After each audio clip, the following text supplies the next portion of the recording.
Hello, welcome to Dungeon Drawers Podcast. I'm your host, Justin. Today, we're doing something different. Today, we're reviewing a Stephen King movie. Though, this movie does not feel very Stephen King-ish to me.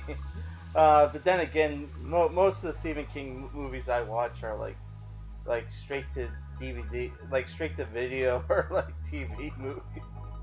So today we're reviewing The Dark Tower, the 2017 adaptation of the first novel, which does not really adapt the books at all. I only read the first two, but what do I know? It's directed by Nikolaj Arcel, who is a Danish filmmaker. He wrote a screenplay for A Royal Affair. Never watched it, and apparently he worked on the girl with the dragon tattoo, but he didn't direct it. So I'm assuming he wrote it. He wrote it or something. I don't know. So the movie stars Idris Elba as Roland, aka Roland Deschain, or however you pronounce it. Matthew McConaughey plays Walter, aka the Man in Black. Tom Taylor plays Jake. You got Claudia Kim as Era, Fran Kranz as Pimley, who was in Cabin in the Woods. You got Abby Lee as Ferreira, who I think she was in the Mad Max Fury Road movie. Catherine Winnick as Laurie.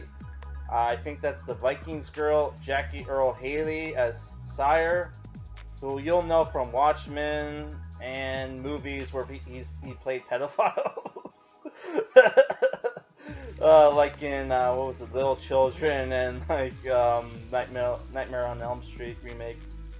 Which in the first movie they just said like he was just a child murderer, but I guess it's implied. I don't know, man.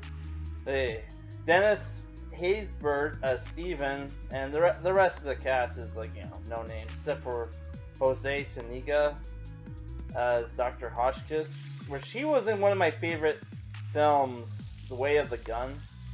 But other than that, it's like no names. You don't really need to know. So the movie is about this teenage boy named Jake who has visions of another world, mid-world to be precise, where the Man in Black has a facility where he kidnaps children from different worlds and uses their shine, aka their psychic power, shine being from The Shining, which was another Stephen King book, to try to destroy the Dark Tower, where if he destroys the Dark Tower, he can get rid of this barrier that keeps the Crimson King and his demonic forces from invading our worlds, right? And the only person who can stop him is Roland, who is a gunslinger, which gunslingers are like the nobles / knights of their world, called Mid-World, where Idris Elba's character, Roland, is actually, I think it's implied he's like a king or something, or prince or whatever, right? So like the Dark Tower books, I've only read the first two. I think they're pretty cool books. They're obviously in the introduction by Stephen King. He said he was going for a long time he was trying to make books that felt like his version of Lord of the Rings. So he did that with It. He did that with The Stand. But The Dark Tower was him trying to do the Lord of the Rings, but make an epic series, right? But he needed a theme. And then he went to watch like The Good, the Bad, the Ugly, or The Man with the No Names like trilogy, something along those lines, and decided that's the kind of setting I want for my dark fantasy like series, right? Which I don't blame him.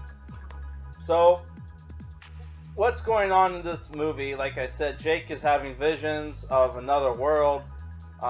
His mom, he lives at home with his mom and stepdad in New York. He's a bit of a troubled kid. He gets in fights and stuff. He has to see a psychiatrist, so like they get a special offer this institute to take in Jake, right? And it turns out the institute are monster men from Midworld that are kidnapping like psychic kids, right? So he escapes from them and finds this safe house where he gets teleported to Midworld, and he meets the man. Sorry, not the man with no name. Roland, aka the gunslinger, where they go on a journey to try to find the Man in Black, so Roland can get his revenge because the Man in Black killed his dad, right? Where in this movie, the Man in Black can't just kill Roland because Roland is resistant to his magics. And if you ever read the Dark Tower books, you know the Man in Black's magic is pretty random. He can pretty much do anything. Like one of his special moves is he can look at you and tell you stop breathing, and you'll stop breathing. Right. But yeah, for some reason he doesn't kill Roland. Which in the books, the reason why he doesn't kill Roland is because he's working for the he's working for the Crimson King, and like the Dark Man, aka the Man in Black or Dark Man, whatever he's called, Walter, who goes by different names in the books. Like at one point he masquerades as Martin Broadcloak, who was the wizard that was like the wizard that worked for his dad and was banging his mom, which for some reason that was okay. I don't know why. But yeah, like in the books he didn't kill Roland because Roland had a destiny, and it was his job to get Roland to the Dark Tower. He wasn't trying to destroy the Dark Tower, like he is in this movie. Which in this movie, there's lots of references to the books, like Merlin's grapefruit is in the movie, which are different colored orbs. The pink one's called Merlin's grapefruit. Though I don't think it was the right color, but it was like whatever. Which allows the user to like see from far away. So like if you want to spy on someone, that's what Merlin's grapefruit is for. Which the Man in Black uses it. So yeah, in the movie, the cinematography I thought was cool. The acting was pretty straight on. My problem with the movie is Matthew McConaughey's performance is really weak. It's the thing where this is like the first time. Well, this isn't the first time he's played a bad guy in a movie. I think he played a bad guy in like a Texas Chainsaw Massacre movie. I think he was in the third one or fourth one. I don't remember. I've only seen like the first. I've seen one of the remakes, and I've seen like the second one, and I saw a little bit of the first one. I haven't seen the one with Matthew McConaughey, though I kind of watched. I'll watch it one day. But yeah, his performance in the movie is really bad. It's like he's like sleepwalking through the movie, man.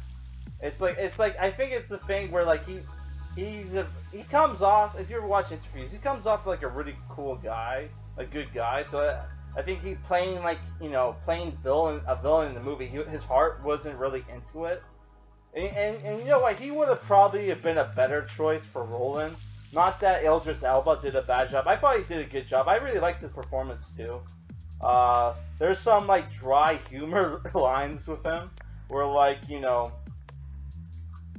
at the end of the movie, him and Jake are eating a hot dog, and he's like, "You guys eat You guys eat dogs, savages," and just bites into it.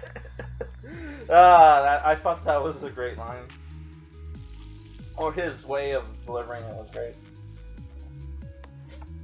Sorry, I'm thirsty. I just got back from an hour walk with my dog, where she had liquid diarrhea on somebody's lawn. So, I cleaned up as fast as I could and got her out of there. So yeah, another trip to the vet for me. I had, another, which it was like just the other week I paid like $200, so it's like, goddamn. I don't know, what can you do, right? You gotta, your dog gets sick, you gotta take her to the vet. But like they're already closed by now. Well, they're gonna close in like half an hour, so it's like, oh, no point calling them now because last time I called them when they were an hour and a half before they were gonna close, and they still wouldn't let me in. So it was like, okay, fuck it, I'll try tomorrow. But I gave her something, to help, But otherwise, she seems good. Like after I cleaned her, I took her home, I cleaned her up.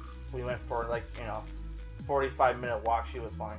Yeah. So the movie basically sucks. If you're a Dark Tower fan, I recommend, if you're someone who doesn't read books, the Marvel Comics put out graphic novels where the graphic novels, unlike the books, are in chronological order, where the books are like, I wouldn't say they're not chronological order, but they kind of time skip a bit. They're not time skip. They kind of jump back and forth. Where in the comic books, they just they're in chronological order. I reviewed the first volume by Peter David and Jay Lee. It was pretty cool. Way better than this, but if you're an Idris Elba fan, I would say the movie's worth checking out. But other than that, I don't really recommend it. Like the monsters in the movie, which I were told looked really cool, looked lame. They're just they look basically like orcs and goblins like you've seen in other fantasy movies like Aragon or the stupid UA Ball Dungeon Siege movie. There's only one, the only cool monster in the movie were CGI monsters that were only in one scene. And someone told me the Crimson King, which is this cool half man, half spider, who may or may not be the same monster from It, is, well, that's a theory. I don't know if that's true.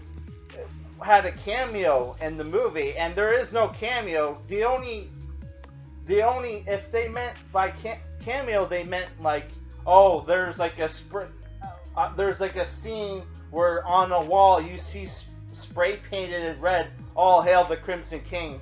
Then yeah, that's not really much of a cameo. That's a pretty shitty cameo, honestly. But yeah, I don't know, man. This movie is kind of garbage. I'm giving it a 5 out of 10.